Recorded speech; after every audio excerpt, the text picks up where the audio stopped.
बांगालजों बर' दावराव दावसि सावथालजों बर' दावराव दावसि जानाय जाथाया बिटिसि हालामनि साफ्रोमबो रायजो राजाफोरनि गोरबो बिखायाव दं। बै समखौ गोसोखाङोब्ला जानो हागौ बयनिबो गोसोआव बै समखौ फिन दाजाफिनसै होनना इसोरनाव आरज गाबगोन। बे समाव सिमुलटाफुनि रायजो राजाफ्रा बुंदों एरै जों सावथालजोंबो होजाबाय बांगालजोंबो जों होजाबाय जों न'बो सावजाबाय हायानो गासैबो हानि बिमुंखौ जों मोननो हाबाय बिनिख्रुइ आरो मा देरसिन गोजोननाय दंबावो। जों सावथालजोंबो होजाबाय बांगालजोंबो होजाबाय जेबो जायगा दावराव दावसि जोबोर गोदो आबसु आन्दलन मा आन्दलन बेयावबो जों गासिबो खस्थ' मोनजोबदों आरो बे जायगानि मानसिफोरा। हाखौ मियादि खालामना होनानै जोङो जोबोर मोजां मोनदों। मानो होनोबा जोङो जुदि बे जायगानिफ्राय खारनांबा जोंहा जोबोद खथि जागौमोन। बे ओनसोलनि रायजो राजाफ्रा बर' हारिनि गोबां दावराव दावसियावनो गोबां खस्थ' मोनबोदों। आं बे जायगायावनो जोनोम आरो बे जायगायावनो हाबा जादों। गासै बाथ्राफोरखौ आं मिथिजोबो। जों मिथिगौदि थांनाय 2012 मायथाइनि समाव बांगालजों बर' दावराव दावसि जानाय जाथायखौ जों बयबो मिथिगौ।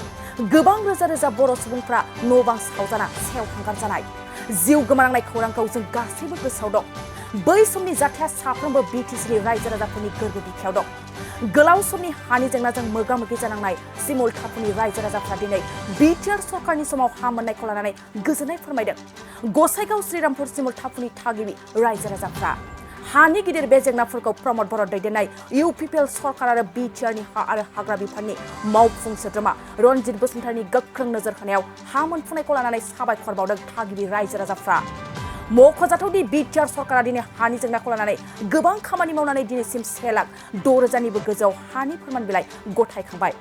हा मोनफुंनाय सिमुलटाफुनि रायजो राजाफ्रा आरोबाव बुंबावदों एरै सरकारखौ जोङो मोजां मोनो आरोखि नैबे दानि सरकार गोदानखौहाय। मानो होनबा जों बिसिबांबा गोबाव बोसोर जों बावनो जोनोम मोन्दों बावनो रायजो जादों। जोंहा हाया मियादि जायैनि थाखाय जोबोद सिन्था दंमोन।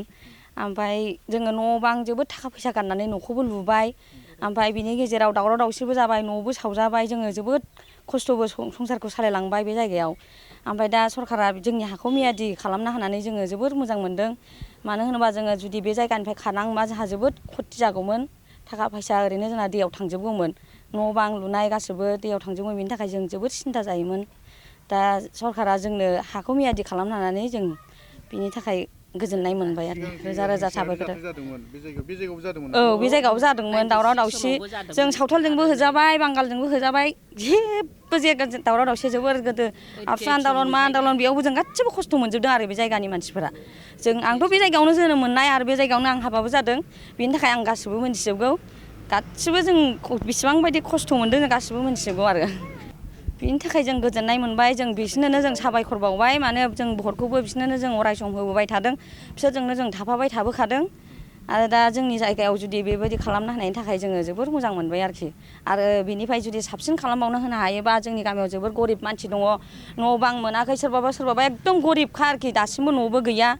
सोरबा लेट्रिन गैया मोनाखै बिनि थाखाय सोरबा बुङो जोंनो न' गंसे होबा मोजां जागौ जोंहा थानो गैया। सोरबा बेमार आजाराव गोलैना दं बिनि थाखाय खुनु हेल्प गैया। बेफोरनि थाखायबो बुङो आरोखि बेखौ जोङो एसे हेल्प लुबैयो आरोखि।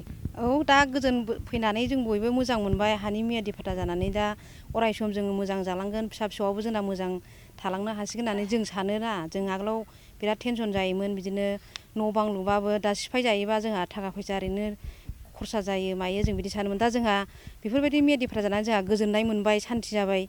UPPL सरकार दानानै मोजां जादों। दा जों बेखौनो हास्थायो आरो मोजाङै थाबाय थागोन अराय सम मोजाङै थानांगौ बाख्नायजाथाव UPPL पार्टिया मोजाङैनो थाथों दे जोंबो बेयावनो अराय सम सापर्ट होगोन आरो। आंखालाथ' मानसिनाव जोबनो गैयै दं बिदिनोथ' मा जेखौ गावसोर हरो जों बेखौनो लायो। न' बां बेफोरखौथ' सरकारनि दायथ'खा होनाय। बिसोर जेब्ला हरो होमबा जाय गरिब गुन्द्रा दं बिसोरनो नायनानै होबाय मोनबाय साफा सानै मोनो दा बांसिनानो मोना बेफोराव सोरबा दुखु मोनो।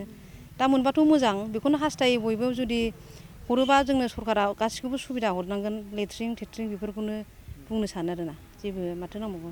जोंनि गामियाव साख्रि गैया साख्रि बाख्रि लेखा फरायनानै मेरला मानसि बेखार दङ हिनजावफोरबाबो हौवाफोरबाबो बिदि साख्रि जानानै दं बाख्रि गैया आरोना। खस्थ' खालामनानै जाजोबो खस्थ' सोरबाबा खालायनानै जाजोबो खामला बिदिनो मावनानै जायो दिन हाजिरा सोलिनानै जायोना। साख्रि नागिरग्रा सुबुंफोरनि थाखाय गोजोनथाव खौरां। गिबि खेबनि थाखाय RB मेथमेटिक्स सेन्टारा बाक्सानि सदर मसलपुराव गासै कम्पिटिटिभ एग्जामनि थाखाय गोदानै कचिं सेन्टार बेखेवनो थांगासिनो दं। जायफोर सुबुंफ्रा गोजान जायगायाव थांनानै कम्पिटिटिभ एग्जामनि थाखाय कचिं लानो हायाखैमोन बिथांमोना बे बारनिफ्राय बे कचिंनि खाबुखौ आरबि मेथामेटिक्स सेन्टारनि जोहै मसलफोराव मोननो हासिगोन। बे कचिं सेन्टाराव बिथांमोना direct recruitment 3rd and 4th grade railway SSC army GD Agniveer bank police आरो टेट आनजादफोराव जिरायनो हानाय बायदि रोंगौथि गोनां फोरोंगिरिजों फोरोंथाय होनाय जागोन। बे कचिं सेन्टारनि सोमोन्दै आबुङै मिथिनो थाखाय 9101450597 6900584714 आरो 9365132228 जानबुं अनजिमायाव खौरां लानो हागोन।